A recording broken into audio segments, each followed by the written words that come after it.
ಇದು ಇಲ್ಲಿ ಬೇಸಿಗೆ ಶಿಬಿರಕ್ಕೆ ಬಂದ್ರೆ ಮಕ್ಕಳಿಗೆ ಎಷ್ಟು ಗಿಡಗಳ ಪರಿಚಯ ಆಗುತ್ತೆ? ಆ, ಸುಮಾರು 265ಕ್ಕೂ ಜಾಸ್ತಿ ಗಿಡಗಳು ಪರಿಚಯ ಆಗುತ್ತೆ ಮಕ್ಕಳುಗಳಿಗೆ. ಆ ಗಿಡಗಳ ಹೆಸರುಗಳನ್ನ ಅವರು ಕೂಡ ಗುರುತಿಸಬಹುದು. ಗಿಡಗಳು ಯಾವ ತರ ಇದಾವೆ ಅಂತ ನೋಡ್ಬೋದು. ಕೆಲವೊಂದು ಗಿಡಗಳು ಯಾವ್ಯಾವ ತರದಕ್ಕೆ ಯೂಸ್ ಆಗತ್ತೆ. ಈಗ ಫಾರ್ ಎಕ್ಸಾಂಪಲ್ ನಮ್ದು ಗುಳಿ ಮಾವು. ಈಗ ದನ ಕರುಗಳು ಸಗಣಿಯನ್ನ ಹಾಕಿ ತುಂಬಾ ಉಚ್ಕೊಂತವೆ. ಅದಕ್ಕೆ ಯಾವ ತರ ಬೇಸಿಕ್ ಅಂದ್ರೆ ಅದು ಚಕ್ಕೆಯನ್ನು ಉಪಯೋಗಿಸಿ ನೀರಲ್ಲಿ ನೆನೆಸಿ ಅದನ್ನ ಕುಡಿಸೋದ್ರಿಂದ ಆಗ್ತಂತ ಉಚ್ಚತಕ್ಕಂತ ಅಂದ್ರೆ ಈ ತರ ವಿಷಯಗಳು ಮಕ್ಕಳು ತಿಳಿಯುತ್ತೆ. ಮಕ್ಕಳುಗಳಿಗೆ ತಿಳಿಯುತ್ತೆ. ಇನ್ನ ಕಾನ್ಸರ್ಕ ಅಂತ ಒಂದು ಗಿಡ ಬರ್ತದೆ. ಆಕ್ಚುಲಿ ಅದು ಪಾಯ್ಸನ್ ವೆರೈಟಿ ಅದು ಪಾಯ್ಸನ್ ಅದು ಯಾವ ತರ ಇದಾದ್ರೆ ಪಾಯ್ಸನ್ ಆಗತ್ತೆ. ಅದಕ್ಕೆ ಸಿಹಿ ಮಿಕ್ಸ್ ಆದ್ರೆ ಮಾತ್ರ ಪಾಯ್ಸನ್ ಆಗತ್ತೆ. ಅದರಿಂದ ಮತ್ತೆ ಮನುಷ್ಯರಿಗೆ ಅದ್ ಯಾವ ತರ ಉಪಯೋಗ ಇದೆ. ಅದನ್ನ ಮತ್ತೆ ನಾವು ಯಾವ ತರ ನೀವು ನೇರವಾಗಿ ಉಪಯೋಗಿಸಿ ಅಂತ ನಾವು ಯಾವುದೇ ಕಾರಣಕ್ಕೆ ಹೇಳಲ್ಲ. ಅದ್ರ ಉಪಯೋಗಿಸ್ಲಿಕ್ಕೆ ಒಂದು ರೇಷಿಯೋ ಪರ್ಸೆಂಟೇಜ್ ಅಂತ ಬರುತ್ತೆ. ಆ ರೇಷಿಯೋ ಪರ್ಸೆಂಟೇಜ್ ನಮಗೂ ಆಕ್ಚುಲಿ ಗೊತ್ತಿಲ್ಲ. ಬಟ್ ಇಂತಿಂತ ರೋಗಕ್ಕೆ ಅದು ಬರುತ್ತೆ ಅಂತ ನಾವು ಹೇಳ್ತೀವಿ.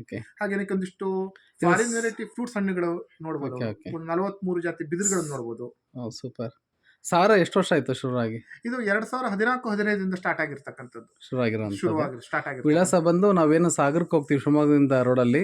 ಶಿವಮೊಗ್ಗದಿಂದ ಸಾಗರ ಹೋಗೋ ರಸ್ತೆಯಲ್ಲಿ ಬರುತ್ತೆ. ಎಡೆಹಳ್ಳಿಯಿಂದ ಮತ್ತೆ ಲೆಫ್ಟ್ ನಾವು ತಿರುಗಿದ್ರೆ ಎಡೆಹಳ್ಳಿಯಿಂದ ಬಟ್ಟೆಮಲಪ್ಪದಿಂದ 1 ಫರ್ಲಾಂಗ್ ದೂರ ಬಂದು ದೊಂಬೆಕೊಪ್ಪ ಅಂತ ಒಂದು ಊರು ಸಿಗತ್ತೆ, ಹಳ್ಳಿ. ಅಲ್ಲೇ ಇರ್ತಕ್ಕಂಥದ್ದು. ಸಾರಾದ ಫೌಂಡರ್ ಬಂದು ಅರುಣ್ ಕುಮಾರ್ HG ಅಂತೇಳಿ. ಓಕೆ.